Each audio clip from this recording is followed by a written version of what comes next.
সারা বাংলার মানুষের জন্য সুখবর, এসআইআর হচ্ছে।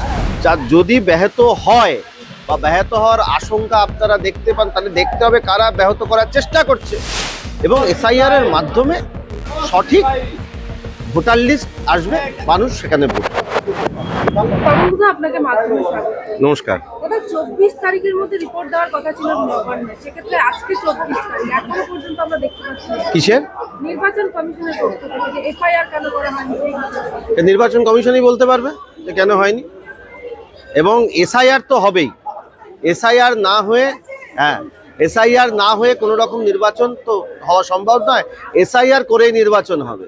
যারা এখনো একটা স্বপ্নের দেশে রয়েছেন যে এসআইআর না করে নির্বাচনে যাবেন, ছাপ্পা রিগিং দেবেন, তাদের জন্য একটা দুঃখের খবর আমি বলে দিই, এসআইআর হচ্ছে, এসআইআর হবে। আর সাধারণ মানুষের জন্য সুখবর, সারা বাংলার মানুষের জন্য সুখবর, এসআইআর হচ্ছে। তারা সঠিক যে নামের লিস্ট সেই অনুযায়ী ভোট হবে। এসআইআর শুনানির পরও ইসিআই নেটে বা পোর্টালে যে নথি আপডেট না হওয়ার অভিযোগ হচ্ছে, সেটা নিয়ে কি বলবেন? কিন্তু নির্বাচন কমিশন বলতে পারবে কাজগুলো কারা করছে ওখানে। এটা তো নিশ্চয়ই বিএলওদের আপলোড করার কথা, বিএলও ইয়ারও এদের আপলোড করার কথা। উত্তর তো তারা দেবেন, উত্তর তো তারা দেবে, উত্তর তো আমি দিতে পারবো না। উত্তর তাদের দিতে হবে এবং কাজগুলো সম্পন্ন করতে হবে। সম্পন্ন না করে নির্বাচন হবে না, সেইটুকুনি আমি বলতে পারি। আমরা দেখলাম ইআরও এবং এইআরওদের জন্য একাধিক কড়া নির্দেশিকা জারি করেছে নির্বাচন কমিশন।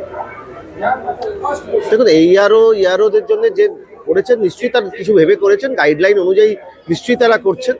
সারা ভারতবর্ষে তো এসআইআর হচ্ছে, কোথাও তো এরকম অসুবিধা হচ্ছে না যেটা পশ্চিমবঙ্গে হচ্ছে। কেন হচ্ছে সেটা তো বিবেচনা করে দেখতে হবে। পশ্চিমবঙ্গের সবসময় তো আলাদা দ্বীপ নয়, পশ্চিমবঙ্গ ভারতবর্ষের একটা অঙ্গরাজ্য, কিন্তু মাঝে মধ্যে পশ্চিমবঙ্গে এমন এমন কাজ হয় দেখে মনে হয় পশ্চিমবঙ্গ বোধহয় একটা মানে আলাদা দেশ, এবং সেটা এই ট্রেনটা তৈরি করেছে এই পিসি ভাইপোর সরকার।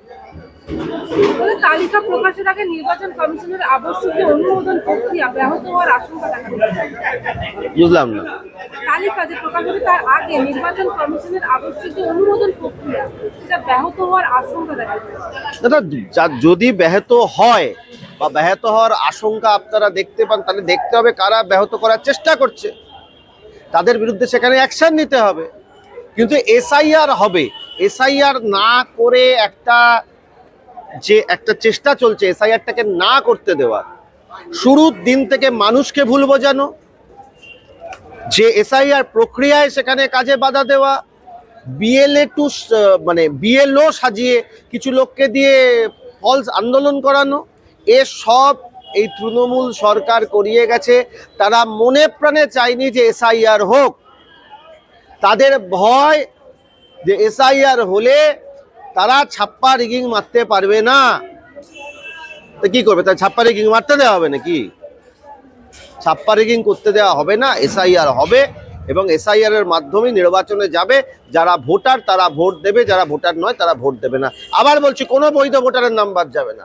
কোনো বৈধ ভোটারের যদি নাম বাদ যায় আমরাও সেখানে প্রতিবাদ করব, কিন্তু আমাদের বিশ্বাস রয়েছে এই তো এসআইআর বিহারে হলো, করতে কোনো অসুবিধা হয়নি। সারা ভারতবর্ষে হচ্ছে, কোথাও বিভিন্ন রাজ্যে হচ্ছে, যে রাজ্যগুলো বলা হয়েছে, কোথাও অসুবিধা হচ্ছে না।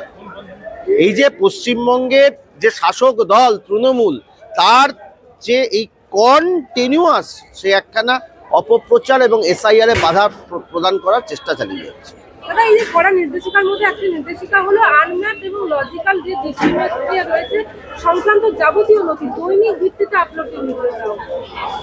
সেটা দেখুন, সেটা তো কোর্টের অর্ডার রয়েছে, সেখানে নির্বাচন কমিশনের যেটা করার তারা করবেন, সেখানে আমাদের বলার কি রয়েছে। আমরা শুধু বলতে চাই এসআইআর করতে হবে এবং এসআইআর এর মাধ্যমে সঠিক ভোটার লিস্ট আসবে, মানুষ সেখানে ভোট দেবে। বলা হচ্ছে যে শুনানির দিনে হিয়ারিং হেল্ডের কলামে যে আছে রিপোর্ট আপলোড করতে হবে। এখানে আমাদের বলার কি থাকতে পারে? আমরা এখানে কি বলবো? এই যে কড়া নির্দেশিকা দেওয়া হচ্ছে, এটা তো ঠিক কেন, মানে বারবার বলা এই কড়া নির্দেশিকা দেওয়া হচ্ছে সেটা নির্বাচন কমিশনকে জিজ্ঞেস করতে হবে। নির্বাচন কমিশন সেটা বলতে পারবে তাদের কড়া নির্দেশিকা কি দিচ্ছেন না দিচ্ছেন। নিশ্চয়ই কোথাও গিয়ে অসুবিধে হচ্ছে এখানে কাজ করতে গিয়ে, সেই জন্যই সেই নির্দেশিকা না দেওয়ার জায়গায় আমি রয়েছি, না এই নির্দেশিকা নেওয়ার জায়গায় আমি রয়েছি। আমি শুধু বলতে পারি যে সঠিকভাবে এই কাজটা সম্পন্ন হয়, আমি তো সেইটাই বলবো। আমরা দেখতে পাচ্ছি এই যে মানে সুপ্রিম কোর্টের হস্তক্ষেপের পরেও আমরা দেখতে পাচ্ছি দিকে দিকে অশান্তি, সেটা কিন্তু কমছে না। আজকে যেন আমরা দেখতে পাচ্ছি বর্তমানে মানে রেল অবরোধ করা হচ্ছে। তো এই বিষয়গুলো নিয়ে কি বলবেন? এসআইআর নিয়ে, হ্যাঁ, এসআইআর যারা বাধা দিতে চাইছে তাদেরকে শক্ত হাতে তাদেরকে দমন করা উচিত। রাজ্য প্রশাসন যদি এতে মদত দেয় তাহলে রাজ্য প্রশাসনের বিরুদ্ধেও কিন্তু ব্যবস্থা নেওয়া উচিত। মহামান্য আদালতের কাছে দৃষ্টি নিশ্চয়ই তারা দেবেন, মহামান্য আদালত, যে যদি কোথাও যারা এসআইআর এর বিরোধিতা করছে এবং সেখানে যদি সেটাকে প্রশ্রয় দেওয়া হয় সেটা তো দণ্ডনীয় অপরাধ। দাদা আমরা দেখতে পাচ্ছি এসআইআর কে কেন্দ্র করে মালদার রতুয়ায় একটি ভিডিও ভাইরাল হচ্ছে, যেখানে দেখা যাচ্ছে প্রকাশ্যে তৃণমূলের দুই নেতার সাথে গোষ্ঠী কন্দল, মানে নিজেদের মধ্যে ঝামেলা হচ্ছে। আরে তৃণমূলের তো গোষ্ঠী কন্দলেই তো তৃণমূল, এই তৃণমূলের পুরোটাই তো গোষ্ঠী কন্দলের মাধ্যমে দিয়ে তারা বেঁচে আছে। আচ্ছা আজকে দেখুন না, আজকে বহু জায়গায় শুধু দেখবেন তৃণমূলে মারপিট করছে। পঞ্চায়েত নির্বাচন মনে আছে, পঞ্চায়েত নির্বাচনে কতজন মারা গেছিল মনে আছে? তার বেশি সংখ্যক মারা গেছিল তৃণমূলেরই লোক। কেন মারা গেছিল? তারা নিজেদের মধ্যে মারপিট করে গেছিল, অন্য কোনো দল এসে করেনি। নিজেদের মধ্যে তারা নিজেরা সামলাতে পারে না। তারা কি করে একটা রাজ্য সামলাবে, কি করে তারা ওয়ার্ড সামলাবে, কি করে বিধানসভা সামলাবে? মানে এসআইআর নিয়েও দেখা যাচ্ছে যে বিডিও অফিসে ঝগড়া চলছে। ওরা পারলে সবেতে ঝামেলা করে, ওরা সবকিছুতেই ভাগ বাটোয়ারা ছাড়া কিছু দেখতে পায় না। ভাগ বাটোয়ারা, কে কতটা নেবে, এর মধ্যেই তো ওদের জীবন। এসআইআর এ কি কিছু অবুঝ বোঝেন তো, না বুঝে যারা রাস্তায় নেমে পড়ে তা নিজেও জানে না। এসআইআর এর ফুল ফর্ম অফ এসআইআর কি বলতে বলুন তাকে, যারা করেছে সেইটা পর্যন্ত বলতে পারবে না এরা।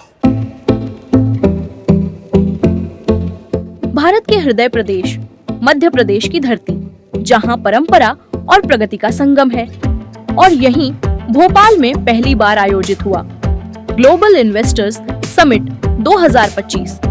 प्रधानमंत्री नरेंद्र मोदी जी के कर कमलों से शुरुआत और केंद्रीय गृह मंत्री अमित शाह जी का मार्गदर्शन। इसमें शामिल हुए 9 देश, 25,000 से अधिक निवेशक और 100 से ज्यादा विदेशी प्रतिनिधि। समिट में हुए 89 MOUs पर हस्ताक्षर, 600 से अधिक बीदोग और 5,000 प्लस बीदोग मीटिंग्स, 26 लाख करोड़ से ज्यादा निवेश, जिनसे 17 लाख से अधिक रोजगार सृजित होंगे। मुख्यमंत्री मोहन यादव के नेतृत्व में सिंगल विंडो सिस्टम, 29 दिन में भूमि आवंटन और उद्योग एवं रोजगार वर्ष 2025 जैसी पहले मध्य प्रदेश बना देश का तीसरा सबसे बड़ा निवेश आकर्षण। यह सिर्फ एक समिट नहीं, बल्कि आत्मनिर्भर भारत की दिशा में मध्य प्रदेश की ऐतिहासिक छलांग है। मध्य प्रदेश उद्योग एवं रोजगार का नया गढ़।